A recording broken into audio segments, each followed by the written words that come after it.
नमस्कार, capital TV Bihar देख रहे हैं आप और मैं हूं आपके साथ शिवानी रतूड़ी। देखिए, आरजेडी के नेता और कार्यकर्ता अक्सर किसी न किसी वजह से सुर्खियों में बने रहना पसंद करते हैं। कभी बयानबाजी को लेकर तो कभी में पार्टी में टूट और अंदरूनी कलह को लेकर। लेकिन इन सब के साथ साथ आरजेडी नेताओं की अमर्यादित भाषा भी बार बार विवाद की वजह बनती रही है। एक बार फिर ऐसा ही मामला सामने आया है। जहानाबाद से आरजेडी सांसद सुरेंद्र यादव इस वक्त पूरी तरह घिर चुके हैं। वजह है आम जनता के खिलाफ गाली गलौज भरी भाषा का इस्तेमाल। सोशल मीडिया पर वायरल हो रहे वीडियो में सांसद जनता को वोट न देने पर अपशब्द कहते नजर आ रहे हैं, जिसके बाद न सिर्फ विपक्ष बल्कि आम लोग भी उनके रवैये पर सवाल उठा रहे हैं। क्या कुछ हुआ है, आइए जानते हैं विस्तार से। सुरेंद्र यादव के बयान से हड़कंप, आरजेडी पर उठे सवाल। जी हां, बिहार की राजनीति एक बार फिर गर्मा गई है। इस बार वजह है राष्ट्रीय जनता दल के जहानाबाद से सांसद सुरेंद्र प्रसाद यादव। उनका एक वीडियो सोशल मीडिया पर तेजी से वायरल हो रहा है, जिसमें वो अपने ही लोकसभा क्षेत्र की जनता को वोट न देने पर गंदी और आपत्तिजनक गालियां देते हुए नजर आ रहे हैं। इस वीडियो के सामने आने के बाद न सिर्फ विपक्ष बल्कि आम जनता भी सांसद के इस रवैये पर लगातार सवाल उठा रही है। हाल ही में हुए विधानसभा चुनाव में आरजेडी उम्मीदवार को जहानाबाद लोकसभा क्षेत्र के अंतर्गत आने वाले विधानसभा क्षेत्रों में करारी हार का सामना करना पड़ा। चुनावी नतीजों से नाराज सांसद अपने क्षेत्र के दौरे पर पहुंचे थे। इसी दौरान उन्होंने जनता से बातचीत के नाम पर जो भाषा इस्तेमाल की, उसने एक बड़े राजनीतिक और सामाजिक विवाद को जन्म दे दिया। जानकारी के अनुसार सांसद सुरेंद्र यादव जब अपने क्षेत्र में पहुंचे तो स्थानीय लोगों से वोटिंग और चुनावी परिणाम को लेकर चर्चा करने लगे। इस दौरान उन्होंने कुछ स्थानीय लोगों ने उनसे क्षेत्र के विकास, सुविधाओं की कमी और सांसद की जिम्मेदारियों को लेकर सवाल पूछे। इन सवालों को सुनकर सांसद का गुस्सा भड़क उठा। वीडियो में साफ तौर पर यह देखा जा सकता है और सुना जा सकता है कि सांसद जनता को ये कहते हुए नजर आ रहे हैं कि उन्हें उनके क्षेत्र से केवल 15,000 वोट मिले। इसके बाद सांसद ने कुछ स्थानीय लोगों के नाम लेते हुए उनके लिए अभद्र और आपत्तिजनक शब्दों का इस्तेमाल किया, जिन शब्दों का इस्तेमाल हम नहीं कर सकते हैं। यहाँ पर वीडियो में वो ये कहते हुए भी नजर आते हैं कि हर आदमी उसको वोट दे देता है, प्रमुख उसको वोट दे देता है, लेकिन यहाँ किसी ने वोट नहीं दिया। आखिर में सांसद ये कहते हुए दिखाई देते हैं कि अब अगली बार देखेंगे, जिसे कई लोग एक तरह की धमकी के रूप में भी देख रहे हैं। अब उनका ये वीडियो सोशल मीडिया पर तेजी से वायरल हो रहा है। जैसे ही ये वीडियो सोशल मीडिया प्लेटफॉर्म पर सामने आया, लोगों की प्रतिक्रियाओं की बाढ़ आ गई। एक्स, फेसबुक और व्हाट्सएप पर यह वीडियो तेजी से शेयर होने लगा। लोग सांसद की भाषा और रवैये को लोकतंत्र और संविधान के खिलाफ बता रहे हैं। कई यूजर्स ने लिखा कि जो व्यक्ति संसद जैसे सर्वोच्च लोकतांत्रिक संस्थान का सदस्य हो, उससे इस तरह की भाषा की उम्मीद नहीं की जा सकती। लोगों का कहना है कि वोट देना या ना देना जनता का अधिकार है और कोई भी जनप्रतिनिधि इसके लिए जनता को अपशब्द नहीं कह सकता।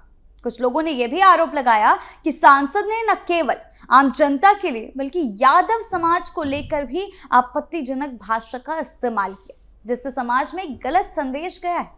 भारत का संविधान हर नागरिक को वोट देने या ना देने का पूरा अधिकार देता है।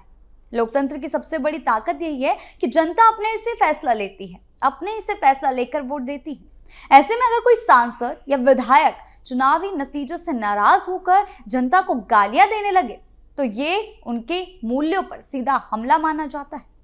संवैधानिक पद पर बैठे व्यक्ति से ये उम्मीद की जाती है कि वो एक संयमित भाषा का इस्तेमाल करे, जनता की समस्याएं सुने, हार जीत को लोकतंत्र का हिस्सा माने, या ना कि ये कि नेताओं को ये समझना चाहिए कि सत्ता जनता से मिलती है, वो इस तरीके की भाषा का इस्तेमाल नहीं कर सकते। अगर जनता ने वोट नहीं दिया तो इसका जवाब आत्ममंथन और काम से दिया जाना चाहिए, ना कि गाली गलौज से। वीडियो वायरल होते ही विपक्षी दलों ने आरजेडी पर जोरदार हमला बोल दिया। खासकर एनडीए ने इस मुद्दे को लेकर राज्य सुप्रीमो लालू प्रसाद यादव को घेरना शुरू कर दिया है। जेडीयू के एमएलसी और प्रवक्ता नीरज कुमार ने इस पूरे मामले पर कड़ा बयान दिया है और उनका कहना है कि क्या आरजेडी ने इस तरह के बिगड़ैल सांसद को गाली देने की छूट दे रखी है? अगर नहीं तो लालू यादव को अपने सांसद सुरेंद्र प्रसाद यादव पर सख्त कार्रवाई करनी चाहिए। एनडीए ने जमकर खदेड़ा।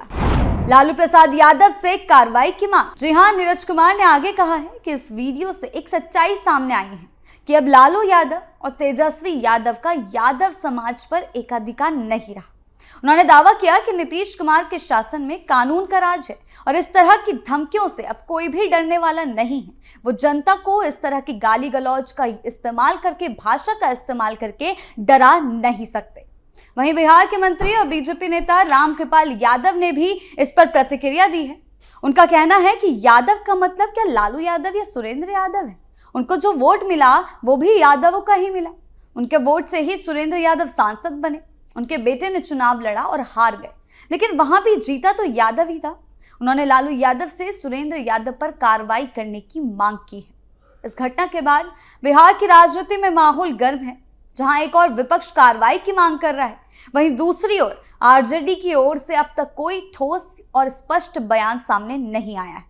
अब सबसे बड़ा सवाल यही है कि क्या आरजेडी अपने सांसद पर कोई कार्रवाई करेगी? क्या पार्टी नेतृत्व इस व्यवहार को स्वीकार करेगा या इससे दूरी बनाएगा? अगर वीडियो में इस्तेमाल की गई भाषा आपत्तिजनक और समाज को ठेस पहुंचाने वाली पाई गई तो संबंधित धाराओं में मामला दर्ज भी किया जा सकता है।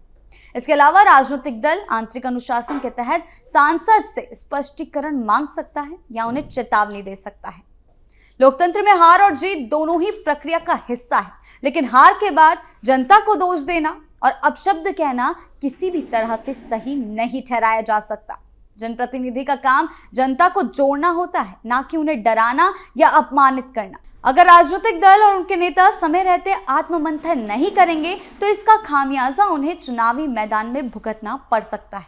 अब देखना यह होगा कि आरजेडी नेतृत्व इस पूरे मामले में क्या रुख अपनाता है और क्या सांसद सुरेंद्र प्रसाद यादव अपने बयान और व्यवहार पर कोई सफाई या माफी मांगते हैं। हालांकि इस पूरे मामले को लेकर लालू यादव से सांसद पर कार्रवाई की मांग का जोर लगातार बना रहे हैं, लेकिन यहाँ एक बड़ा सवाल उठ रहा है। लोगों का कहना है कि जब पहले लालू परिवार में उनकी अपनी बेटी के साथ दुर्व्यवहार की बात सामने आई, उस समय लालू यादव ने खुलकर कुछ नहीं कहा, तो अब ऐसे मामलों में उनसे सख्त कदम उठाने की उम्मीद कैसे की जा सकती? और यही वजह है कि राजनीतिक गलियारों में यह चर्चा तेज है कि इस बार भी लालू यादव इस पूरे विवाद पर चुप्पी साध लेंगे। लेकिन इस तरह की चुप्पी सीधे तौर पर पार्टी और परिवार दोनों की छवि को नुकसान पहुंचाती है।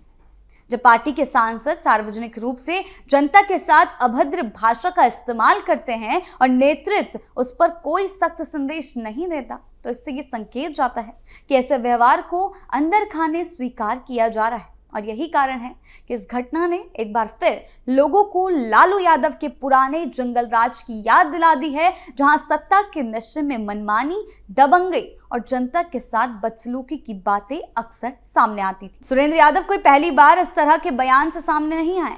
वो लगातार बयानबाजी करते रहते हैं और चर्चा में बने रहते हैं। उनका सबसे चर्चित और विवादित कारनामा साल 1998 का है, जिसने राष्ट्रीय राजनीति में भूचाल ला दिया था।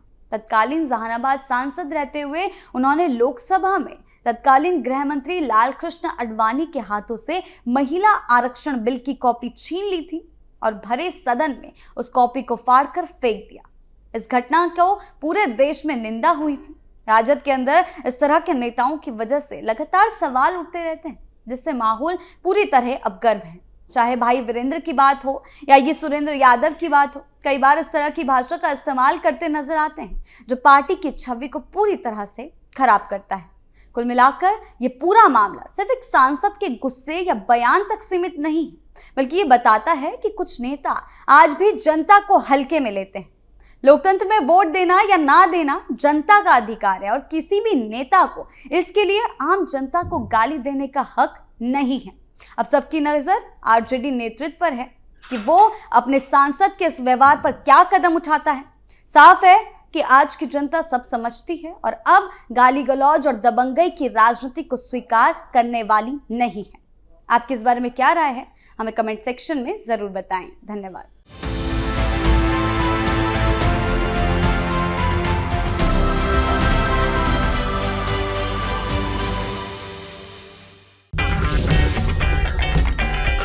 अगर आपको हमारा वीडियो पसंद आया हो तो इसे लाइक करें, हमारे चैनल को सब्सक्राइब करें और हाँ, बेल आइकन दबाना ना भूलें। ताकि आप तक हमारे वीडियो की नोटिफिकेशन पहुंचती रहे।